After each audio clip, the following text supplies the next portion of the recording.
Fear, a concept as old as time itself. A phenomenon that is both responsible for keeping our species alive for thousands of years, as well as the root of countless atrocities that have left the earth covered in a thick casing of salt. Fear was never supposed to be entertaining. It's a survival mechanism. The reason our ancestors didn't get eaten by predators in the dark. And yet, here we are. Lining up for horror movies, replaying survival horror games, diving into internet rabbit holes filled with grotesque and unsettling imagery, like junkies that are looking for their next fix. Part of this is due to catharsis. Fear in a safe environment lets us practice survival without the real danger at hand. But it's also something that's a little bit deeper than that.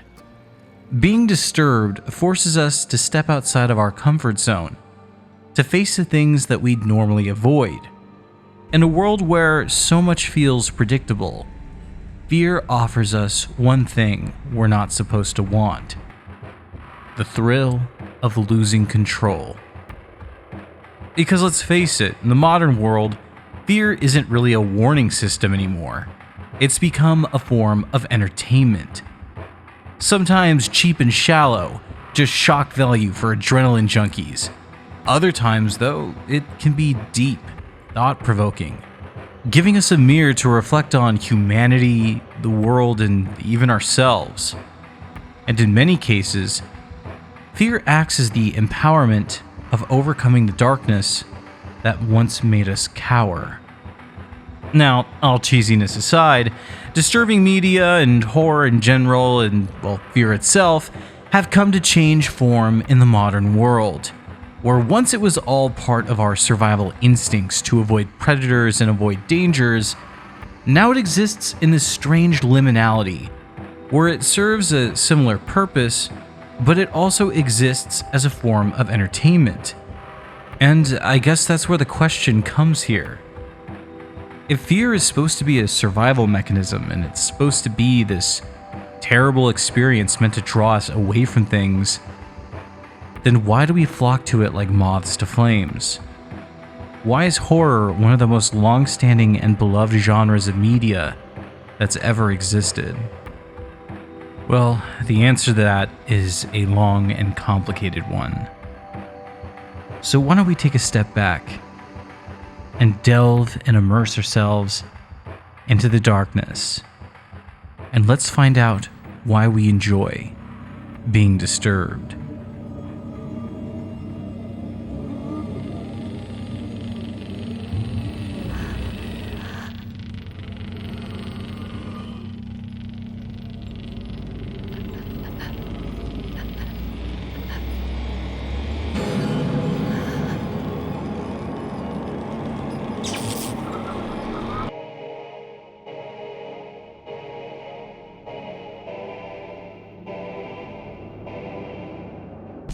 Fear, an unpleasant emotion or thought you have when you're frightened or worried by something dangerous, painful, or bad that's happening or might happen. Trembling with fear, she handed over the money to the gunman. To put it simply, fear is a natural response to stimuli perceived as a threat. It's both an emotion and a physical feeling, and like any other base instinctual response, it umbrellas many different things, which is why fear is less of a defined concept and more so the root of various specific things such as terror, horror, disgust, repulsion, and at last, anxiety. It's not as simple as just seeing a figure in the distance that's unfamiliar and being afraid of it. Fear can be as serious as a home invasion, being forced to face an imminent threat that could end your existence, but it can also just be a simple bit of anxiousness around the idea of getting a bad grade in a test, or maybe fumbling a job interview. The outlet Simply Psychology has a great write-up on this, and in it they break down two different distinctions. The first is about the biomechanical mechanism of fear, In response to a threat, the sympathetic nervous system, part of the autonomic nervous system, is activated by sudden releases of hormones. The sympathetic nervous system then stimulates the adrenal glands to trigger the release of hormones resulting in physical reactions. These hormones are epinephrine, provides energy to major muscles of the body so they can respond to a perceived threat. Norepinephrine increases alertness, arousal, and attention. Constricts blood vessels that help maintain blood pressure during times of stress. This physical response is what explains the surface-level interest in the macabre, and our enjoyment of finding ways to disturb ourselves. Put simply, fear is a drug, and one whose high is adrenaline. It's why cheap shock horror is so popular. Having something jump out at you, causing you to sink into your seat and get your heart pumping, is an adrenalizing experience.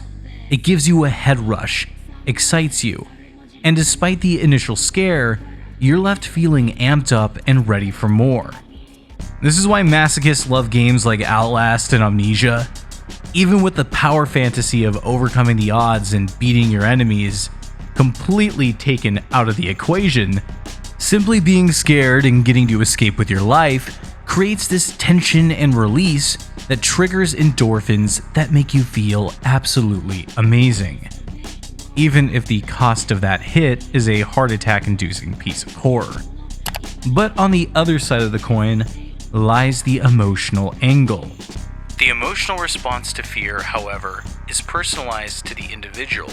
Since the biology of fear involves some of the same chemical responses to pleasant emotions, such as excitement and happiness, people can experience either pleasant or unpleasant emotions to fear. For instance, some people may enjoy riding extreme roller coasters, while others may have a negative reaction and will avoid these at all costs. This emotional response also explains the phenomena of horror, or rather why it's so divisive. It's not common to meet a casual horror fan. The genre is one of those things that you either despise and avoid at all costs, or you absolutely adore, and it's your favorite thing in the world. Just look at horror conventions, the popularity of true crime, the die-hard nature of slasher fans, and the never-ending franchises that they spawned. And that's all just due to one major factor at play underneath all of this. And that fact is simple. Fear is fun.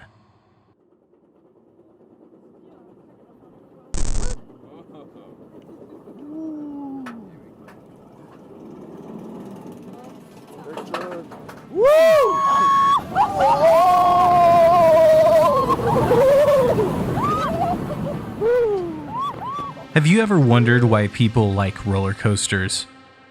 When you think about it objectively, you're paying to ride a speeding bullet that simulates speeds, physics, and aerodynamics that the human body was never meant to experience. And no matter how comfortable you might be with heights and velocity, in the back of your mind there is always that thought that this time the ride might break. It might go just a little too fast, or worse off, come off the tracks and end in disaster. Yet, despite these thoughts and feelings, a lot of us eagerly rush for our chance to ride them. The final destination effect, if you will. Fear might be the oldest human emotion, but somewhere along the line we discovered that it can be exhilarating and entertaining. Take Dead Rising. The opening drops you into a Romero-style nightmare, a helicopter ride over Nowheresville, just to be met with the sign of civilians struggling to survive as zombies begin to flood around them, tearing whoever they come across into pieces. At first glance, it's classic horror.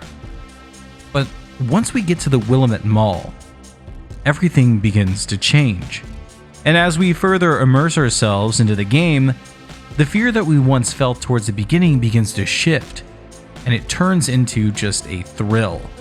Zombies become more of a source of amusement or annoyance depending on what you're doing, rather than an actual sense of fear.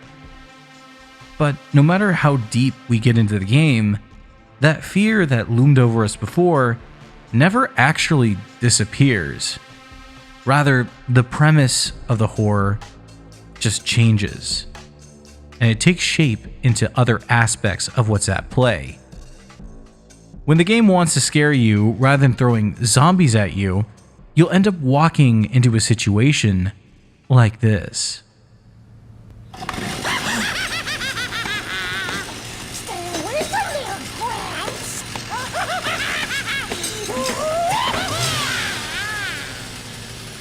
Huh?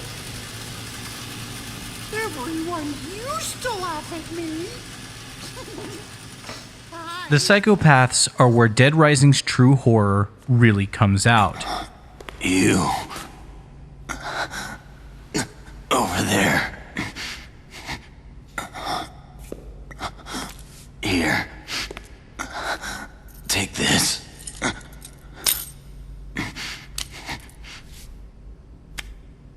My granddaughter. She was done in by those damn zombies. When I heard her scream,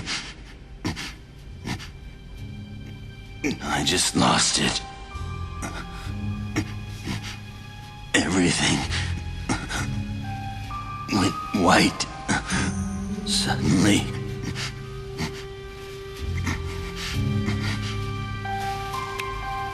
The war, it wasn't over. Because not only are they unsettling visages of humanity, but they are human. These aren't just monsters running on impulse. They're not just zombified people acting as animals. Rather, these are human beings whose minds have either cracked under the weight of the situation, or in the case of a few, are just evil bastards who finally had the excuse to show their true colors. Much like the roller coaster, horror media tends to walk that same tightrope, blending the thrill with fear, and at its climactic and most potent moments, combining them into one. You can see this on full display with slasher movies, as rarely do these end up being fully serious or fully harrowing films. They might have some strong storytelling or even some pretty serious elements like what you could see in the backstories of Nightmare on Elm Street or especially Friday the 13th. But the real reason most people fondly remember these movies is because beyond the macabre and awful, they also devolve into surreal and dark humor, like Jason slaughtering a camper in her sleeping bag. A prime example of this would be the original Chucky movie, Child's Play. Child's Play takes a few of the universal childhood fears and combines them into one, these two being stranger danger and your toys coming to life. And it pulls them into a pretty compelling premise for a scary movie. But as with anything with a premise that is as silly as a killer doll come to life, it's destined to have its main threat become more of a joke as the movie goes on. So rather than try to keep it as serious as possible, Chucky is given a nasty yet playful personality, making him both likable, but also a force that we know the danger of. It takes the cheesiness of the concept and weaponizes it by constantly playing on the suspense. The suspense that comes from the fact that as much as we might laugh at some of the absurd shit that Chucky says and does, he is still a monster, and one willing to do some truly awful things. But as great as Chucky is at kind of exemplifying this fear is fun concept, I think the granddaddy of survival horror actually is the best example of this.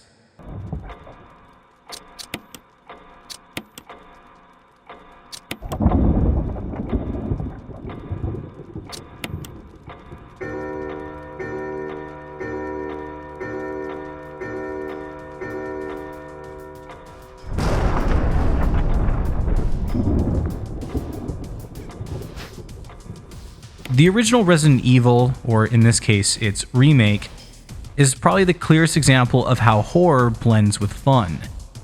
There's a reason that this series has gone on for nearly 3 decades at this point. At the beginning of the game, we step into the Spencer Mansion, and it feels like we're stepping into a classic piece of horror literature. We're in a haunted house full of tight corridors, monsters and zombies lurking behind every door, and of course the infamous dog jump scare that I'm going to bring up every time I talk about this game. These moments show off the most pure essence of fear that the game plays with. But that's not all Resident Evil uses to actually get at you. It's not just cheap jump scares and shock value. Resident Evil is a game full of subtlety, letting you stew in its tense atmosphere and ramping up your anxiety before it finally hits you with something. It elevates the experience into something that's much more wide spectrum in terms of how it plays with fear and horror, much more so than most other media would actually go with. But despite how creepy and outright frightening the game can be at times, it, as well as the rest of the series, is full of cheesy and absolutely stupid dialogue. And whether it's intentional or not, it's bound to make you laugh. I mean, come on, Barry Burton is defined by his flat as fuck dad jokes, and Leon, despite being depicted as this suave cool guy in 4, is constantly throwing out banter that would make Dante from Devil May Cry blush. And then of course you have Chris in the 5th game claiming his title as the Boulder Puncher. It's ridiculous, but that's the point. The franchise knows that to keep players hooked, it has to balance dread with absurdity. The fun doesn't cancel out the fear, it actually amplifies it, bringing highs and lows that make each scare more memorable. And that's the heart of all of this. Fear is fun because it's not constant. Horror that never lets up crushes us, it's exhausting. But when it gives us a release valve, whether it's Dead Rising's goofy weapons and silly moments, Chucky's morbid humor, or Resident Evil's camp, it's something that we want to return to. Though I guess this is just one piece of the puzzle here. Another big aspect to horror media and disturbing media in general, and that would be another age-old human desire and dread. That being of the unknown. Pleasure to me is wonder, the unexplored, the unexpected, the thing that is hidden, and the changeless thing that lurks behind superficial mutability. That was a quote from the legendary H.P. Lovecraft, the man behind the Cthulhu mythos, and one of the most famous pioneers of cosmic horror. When we think about fear, one of the most potent forms it takes is the fear of the unknown. It's not about blood or monsters or even death. Rather, cosmic horror revolves around the things that we can't see clearly, the mysteries that were never solved, and the questions whose answers are either beyond us, or if known, would crush us. Lovecraft and his work embodied this better than just about anything else ever could. Lovecraft is famous for his monsters, but if you've ever seen artwork based around them or heard people try to describe them, they look and sound impossible, sometimes even nonsensical. And that's the point. When you can understand something, it stops being scary, at least to its fullest extent. Think of it like this. When we were all kids, most of us were afraid of the dark. But why is that? Most people, even as children, aren't afraid of darkness itself. They're actually afraid of what is in it, or to be more specific, what we don't know is in it. And that's why the fear of the unknown is such a scary concept. But it's also our natural desire as human beings to understand things and figure them out. Cosmic horror plays on this heavily, because it's rooted in not just the unknown, but the unknowable. Lovecraft often wrote about beings beyond our comprehension, creatures that if we got a glimpse of or that tried to speak with us, their mere existence would drive us to madness, as well as places that just don't make any sense. He wrote about impossible geometry and colors unknown to us. That's why, despite the popularity of his work and the acclaim around him, you don't really see a whole lot done with his work outside of literature. There have only been a handful of games and movies to really try and directly adapt H.P. Lovecraft, and there have been even less of those that are actually any good to begin with. Because let's be honest, it's hard to be afraid of an unknowable abomination if it's portrayed as just a flying squid monster. But the fear of the unknown doesn't always come from giant sea gods or cosmic mounds of flesh and teeth. Sometimes it's actually much quieter and more personal. And that's where we get into the more surreal side of things with games like Yume Nikki and LSD Dream Emulator. Though where these games differ from the traditional what's lurking in the dark sort of fear, instead they play with the concept of surrealism. Now, surrealism is its own thing, and it's a very broad and abstract topic. But due to its very nature, it often blends into the uncanny valley, the liminal, and especially the incomprehensible. One would just need to view some of Salvador Dali's paintings to get a rough idea of its concept. And when you pair this with a horror atmosphere, or even something that's just mildly unsettling, what you end up with is an entirely different kind of fear. Both Yume Nikki and LSD Dream Emulator walk this tightrope, building their worlds not on traditional horror tropes, but on surreal landscapes where nothing feels solid. There are rooms that go on forever, characters that seem almost human but not quite, hallways looping back into one another just to eventually spit you out into somewhere completely different from where you started. Here, there is no clear goal, there's no villain to fight, and most pressingly, there's no closure to anything that you see. It's just you wandering through dreamlike spaces that feel both familiar and alien. It's why these two games in particular are constantly touted as not really being horror games, despite them being popular and mostly discussed in horror circles. And coincidentally, that aspect is a big part of what makes these games so unsettling to begin with. They play with the unknown in a very different way than typical cosmic horror does, and that's what makes them not really terrifying but really unnerving and unsettling. But it's also what draws us into them. These games spark our imagination, forcing us to fill in the blanks because no matter how scary something can appear to be, or how awful a situation could end up being, the truth is that when we're left to fill in the blanks ourselves, our minds will fill it in with whatever we personally find to be the scariest or most awful. And this is something that's especially the case with Yume Nikki. Yume Nikki has no real story to it. It has a beginning and an end, and the ending implies something pretty terrible, especially when you pair it with a lot of the darker imagery that you could find inside the game. But other than that, there's nothing else that's actually concrete. We see the imagery that it has to offer, but it doesn't actually mean anything. And while some people might get mad at me for saying that, I say it because if it did, it would imply that the rest of this nonsense also means something. And this is a huge aspect of what makes Yume Nikki such a powerful experience, because it's that lack of connective tissue that ends up working as either a conduit of our imagination, or in some cases, as a psychological mirror.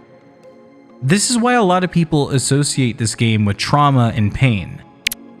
Myself included here. I made an entire video about it a few years ago. The consistent imagery with no implications allows for Yume Nikki to be a cathartic experience.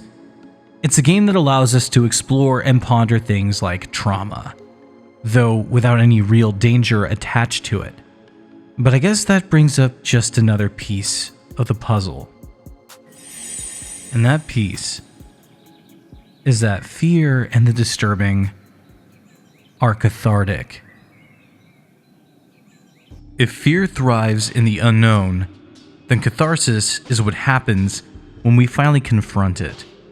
A big reason as to why horror is such an interesting genre to kind of dig into the weeds with is that despite a lot of people's aversions to things like fear and anxiety, most of us are actually attracted to it. And while sure, you can explain that on the surface level with things like a lot of people's interest in the taboo, as well as the car crash effect, where no matter how bad the wreckage is, just about all of us need to stop and stare, media that plays into fear actually ends up leading to be cathartic in many cases. Stories and experiences that play more into our emotions and psychology have this strange allure to them. They invite us not just to be frightened, but actually to explore different aspects of humanity, and in many cases, aspects of ourselves. Things that most of us would otherwise avoid. And few games embody this better than Silent Hill 3, which on its surface is just a survival horror game that's pretty typical, monsters, cults, and all that fun stuff. But when you start to cut into its skin and look at its insides, it's a deeply personal story about grief, guilt, and identity. The Silent Hill franchise is basically built on this sort of stuff. Look at just about any of them on the surface, and they'll just appear to be nothing more than a typical survival horror game. Maybe with some Lovecraftian elements here and there, but it's when you start to actually play them that you realize that there's so much more at play. This is why Silent Hill 2 is, over 20 years later, still one of the most talked about games ever made. It's a deep and esoteric experience that allows us to explore themes of grief, trauma, and consequence, all through the eyes of James as he embarks on his own rendition of crime and punishment. Though I think Silent Hill 3 actually does this a little bit better.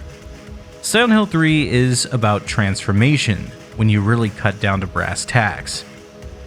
The main character, Heather Mason, is thrust into a nightmare that feels tailor-made to torment her specifically, playing into her fears, but also playing into the liminality of her own life and past. She's been pulled into the town and the Silent Hill manifestation due to her familial and spiritual ties to its cult. Her journey begins just as a case of escape and survival, but as the story goes on, it becomes more and more specifically about her and her transformation. To cut it down to its core, Heather's journey is about breaking the chains of destiny, or rather, the life that's forced upon you. Through Silent Hill, she overcomes her past traumas and overcomes the demons that were left by it, both figuratively and literally. And that's what makes it so cathartic. It's not the monsters or the antagonists, but the release that comes from enduring the pain. The game takes our fear and turns it into something that we can endure, that we can survive, and something that we can move past, giving us a journey that allows for us as the player to see Heather overcome and triumph the things that seek to devour her soul and distort her future. Though, depending on the story that we're experiencing, can also depend on just how the catharsis takes shape. To use a different example, we have Elfen Lied, an anime drenched in violence, nudity, and tragedy. It's something that when you first put on, it would seem exploitative, with just how much it really delves into the taboo and uses a lot of these more exploitative elements to create tension. But underneath it all, the story is actually about loneliness, childhood trauma, and the desperate need for love and acceptance.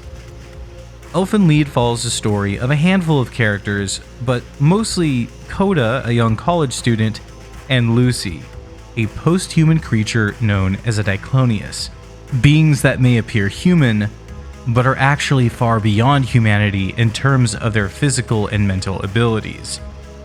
A large part of how the show operates is in its use of duality, and outside of a few specific characters and situations, nothing is really black and white. There's a reason and complexity behind just about every character's motivations, choices, and overall reasons for being who they are. Lucy, in particular, is a creature of wrath, vengeance, and hatred. But her cruelty is not born out of some desire to just destroy the world, rather it's born out of the cruelty that she endured. And that's a big part of the experience. Watching Elfen lead is painful, it's uncomfortable, and it puts us through suffering that we really don't want to look at. But it's in that process where it gives us a way to empathize with pain that otherwise would feel unapproachable. It shows us that behind violence and rage, there's almost always loss. And by recognizing that, we end up finding a lot of catharsis. Not in the blood, but in the broken humanity that lays beneath it. Humanizing monsters gives us not just nuance, but a true sense of understanding as to just how much these issues can twist and distort someone into something truly awful. But it's also not hopeless.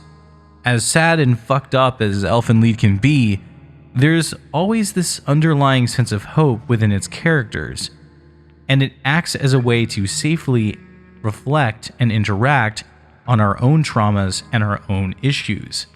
But once again, that's just another way that we can experience catharsis.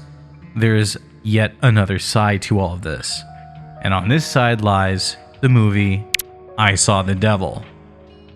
I Saw the Devil is up there as number 2 on my favorite movies list, and it's one of the best movies that the Korean film industry has to offer.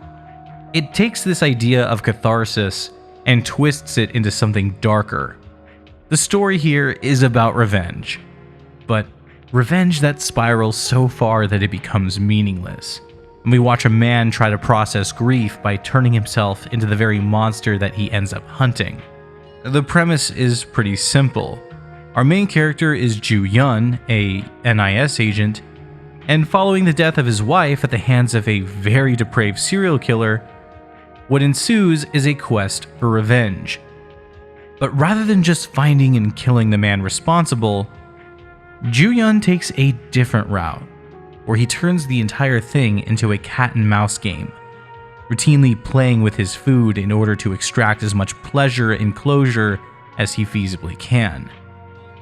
The film forces us to confront one of our most primal urges, this one being the desire for vengeance. But rather than use it to create some sort of power fantasy, instead, the film uses it to show us just how empty vengeance is. The catharsis that we find is not by satisfying the revenge fantasy, but rather by draining it all of its glamour. It purges us, not by giving us what we want, but by showing us why we shouldn't want it at all. Ju Yun's thirst for revenge leaves tons of people caught in its wake as collateral, leaving many innocent people harmed and worse off, dead in the process. Just for it all to end with him finally getting his vengeance, finally completing the act, just to realize that none of it was worth the price. In the end, the pain was still with him, and the relief was nothing but a fleeting moment. And after that moment, it all comes flooding back.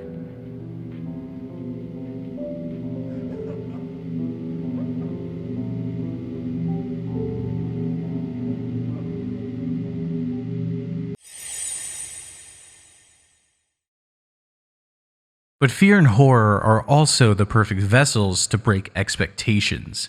The genre is built on provocation and reflection.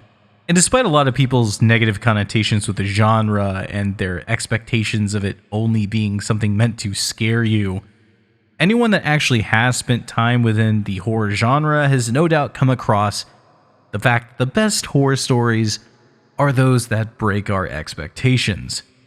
Whether it's a subtlety of a reveal taking you by surprise, or even something as silly as a final jump scare that pushes you right back into the terror you thought dissipated, horror and its umbrella of genres are one of the best places to see just how much you can play with people's expectations. I Saw the Devil obviously exemplifies this by robbing the audience of the typical anti-hero ending. And this is something that Korean horror generally specializes in. It likes to break expectations and the typical conventions of Western storytelling. Take the movie The Host as an example. The Host is a traditional Asian monster movie, where some creature emerges from the water and begins to terrorize and feast upon the populace of whatever city is caught in its wake. You know, just some kaiju shit. But instead of playing directly into that, The Host actually takes a very different approach, and it focuses on the more tragic and sorrowful side of these kinds of stories. While yes, the monster is creepy and its methods are brutal, the movie will find time to break your expectations between the serious action, tragic sorrow, and the fear caused by the monster, and give you moments like this.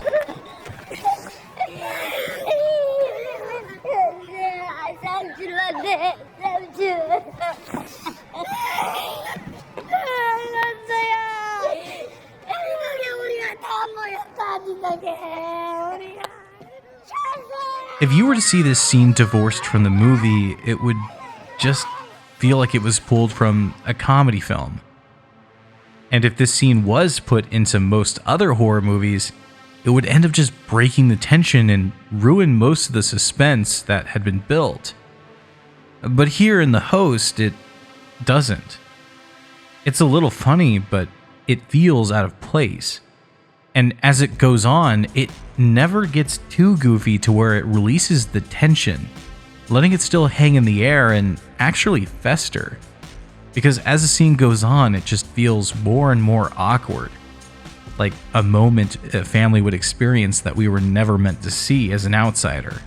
It calms down our initial fear, but it never relieves the tension. Instead, it just becomes emotionally exhausting for us as the audience, and it puts us on our toes as now we really don't know what to expect next. And this is all by design. A consistent theme in Korean horror stories, especially in the darker tinged thrillers and horror films, is the use of a literary device known as bathos. To put it simply, bathos is a literary device that jumps between emotional and tonal extremes in sudden shifts to constantly play with audience expectations and feelings. When it's used incorrectly, it could easily ruin a story. But when it's executed properly, the constant juxtaposition and emotional exhaustion will end up playing directly into the weight and heaviness of the horror at hand. It, similarly to surrealism, never really lets us have a fully grounded idea of what to expect and what the rules of the story are. And this emotional exhaustion comes back around to make the horror and tragedy hit all the harder once it finally lands. This is something that the thriller film Oldboy is a prime example of. Oldboy is one of those movies that you're going to constantly see if you look up disturbing movie lists, or you'll see people talk about it being one of those things that once you see it, you can't unsee it. But if you were to look up Oldboy and just watch some random clips here and there, it's a movie that just looks kind of fun. It doesn't look like a film that takes itself all that seriously. And that's because the movie is fun, and despite the insane and terrifying ideas that it shows off, the film from start to its last 20 minutes or so is just a roller coaster ride that never fully shows its hand. It tricks you into thinking that this is yet another action-packed revenge movie, just for its ending to finally come and hit and redefine the entire journey that we just experienced, transforming what was a fun and interesting adventure into something that's so dark and twisted that it leaves us feeling hollow and destroyed. Though horror and disturbing media in general don't always have to be such a sad and depressing endeavor when it comes to breaking expectations. Another side of it comes through with some of what we talked about with Chucky earlier, but rather than retread that ground, I do think a better example that really hits at the heart of breaking expectations and A more fun way would be the movie Evil Dead 2. The plot of Evil Dead 2 goes as follows. Ash Williams and his girlfriend take a trip to an old cabin in the woods to enjoy a little getaway. While they're there, they end up stumbling across some tapes from a man who had previously stayed in that cabin and researched some arcane book known as the Necronomicon.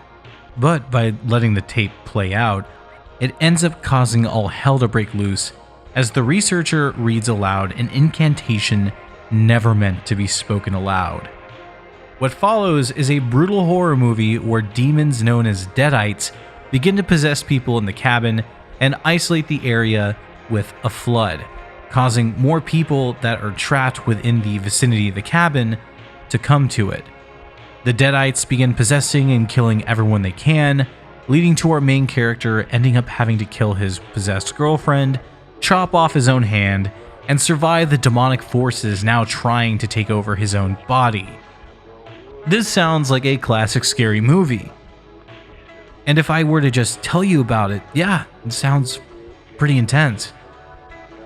But if you actually watch the movie, it's a slapstick comedy full of Looney Tunes style humor, absurdist comedy, and purposely hammy dialogue and storytelling. Evil Dead 2 turns its horror into a punchline, still allowing for its scares to hold weight and drenching us in a lot of blood and gore, but it does so in a tongue-in-cheek style that allows for all of its horror to be paired with fun entertainment. Where something like I Saw the Devil and Oldboy will break our expectations to play into something like catharsis and dread, Evil Dead breaks expectations to make itself fun and, in a really twisted way, whimsical. Though Evil Dead once again brings up yet another side to the never-ending complexity of our relationship with horror. And I guess this angle would best be described as triumph. Now, the original Evil Dead series really only lightly hints at this, because with those movies, while Ash does defeat the Deadites over and over, there's a morbid sense of irony at play where his endings always lead to more problems and worse outcomes. But when it comes to the uncomedic and serious remake of 2013, the opposite is true. Evil Dead Remake is probably the best reboot or remake of a classic horror franchise that we have ever seen made. It respectfully and faithfully adapts the original material in a new and fresh light without having to rely too much on imitation or just straight up perverting the original strengths and soul. Instead, the Evil Dead Remake takes the foundation of the original film and gives us what it could have been if it had the budget and skill behind it in order to see that idea fully fleshed out. Much like the original, we have a premise of characters coming up to a remote cabin that's haunted by the Deadites, where some poor schmuck reads an incantation that they were never meant to see. But this time what follows is a gnarly and brutal visage of gory mutilation and death. Our characters this time around come up to help their friend try to cold turkey quit their addiction after a bad overdose. In a sense, they go into the woods to try and overcome their personal demons. What follows is a brutal and harrowing movie instead of something that leans on comedy. Here it leans into tragedy as we watch these childhood friends succumb to the evil that's been released and kill each other. It's your typical unwinnable situation style horror movie, where there's no way for a good ending to happen. But that's where this movie both breaks your expectation and gives us triumph. Mia, our main character, ends up defeating evil against all other odds, and the climactic ending of the movie literally being Mia sawing the Antichrist in half. And this is the triumph that comes with a lot of horror and disturbing media. While yes, bad endings and tragedy run deep within the genre, they're not the only things that exist here. The theme of triumph and overcoming is a constant in lots of horror media, and it plays directly into that catharsis piece of the puzzle we were talking about before. It's a huge aspect of what makes horror a satisfying genre in the first place. Just look back at the Resident Evil series, where the most common ending of those games is our characters suffering and struggling through some bioengineered abomination, only to defeat the monster and complete their mission with some good old-fashioned rocket launchers and a ride off into the sunset. Just as the macabre in horror can allow us to find catharsis and understanding through exploring our trauma and fears, it also gives us an outlet to overcome them. Not only face those monsters in the darkness, but defeat them and leave a stronger person than we were before. And this is exactly where we find the most contradicting piece of the puzzle. And that is that fear and horror is actually comforting.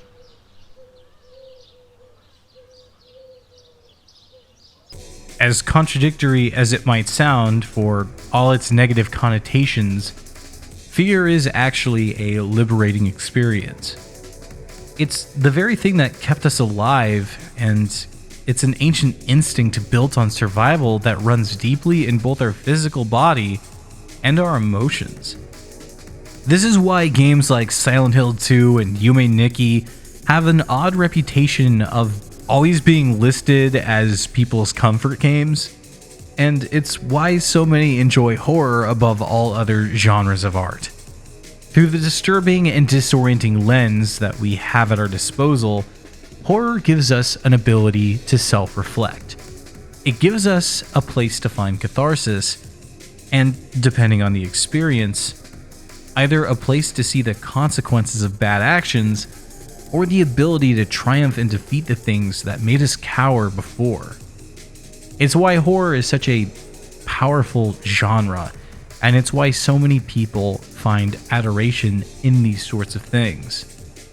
Fear is a powerful medium of expression, and it's one that appeals for a lot of different reasons. But with all the puzzle pieces put together, I think it's easy to see why it's so beloved. So to answer the question that we started with, for all these reasons, this is why we enjoy being disturbed. Now, before you go, there is just one thing I want to show you. This is my wall of shame. The list of names of people who have made the poor financial decision of giving me money in order to make more videos. And you know what? Hey, I can't blame you. I think that's a good deal. $1, $5, $10, it's all worth it, I promise. But all jokes aside, I can't thank these people enough, and if you would like to become one of them and see your name listed up here as well as support the channel, links to my Patreon are in the description, as well as my Ko-fi if you want to give a one-time donation. All of it helps, and the more of you that I can amass, the quicker I can get to doing this full time. So, if you enjoy, please support, and if you already do, thank you, it means the world to me. I've got a lot more content up my sleeve, and throughout September and October, it's going to be... it's always Halloween season on this channel for the most part, but it's going to be extra Halloween season since we're actually in fall.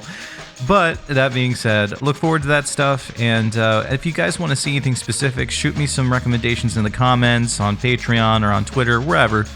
And yeah, if it's good, I'll see if I can make a video on it. But yeah, with that being said, subscribe, follow me on Twitter, support me on Patreon, and I'll see you in the next video.